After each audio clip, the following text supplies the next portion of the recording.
ఒక జింక అస్సలు భయపడకుండా రెండు సింహాల మధ్య నడుస్తోంది. ఇది చూసి షాక్ అయిన ఒక పెద్ద ఆయన జింకతో ఇలా అడిగాడు, నీకు ఈ క్రూరమైన జంతువులతో భయం వేయట్లేదా అని. జింక చిన్నగా నవ్వి, కొన్నేండ్ల క్రితం ఒక సింహం చనిపోయింది, దానికి 2 చిన్న పిల్లలు కూడా ఉండినాయి.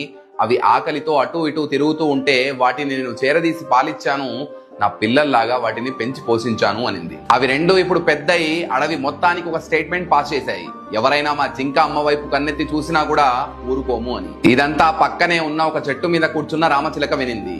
అది మనసులో, నేను కూడా ఇలా ఎవరికైనా హెల్ప్ చేసి ఉంటే జనాలు నన్ను కూడా గౌరవించేవారు అనుకునింది. అప్పుడే దాని చూపు దెబ్బ తగిలి భూమి మీద పడి ఉన్న ఒక పాము మీద పడింది.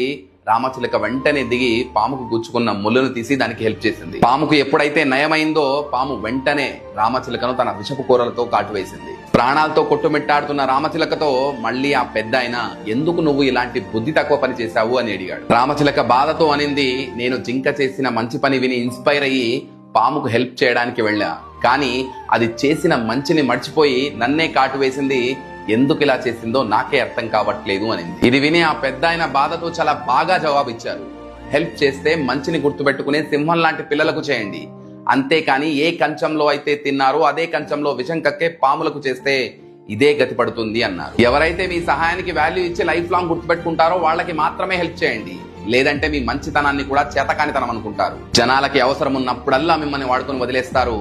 మీకు కరెక్ట్ అనిపిస్తే ఎస్ అని కమెంట్ చేసి వీడియోని పక్కా రీషేర్ చేయండి.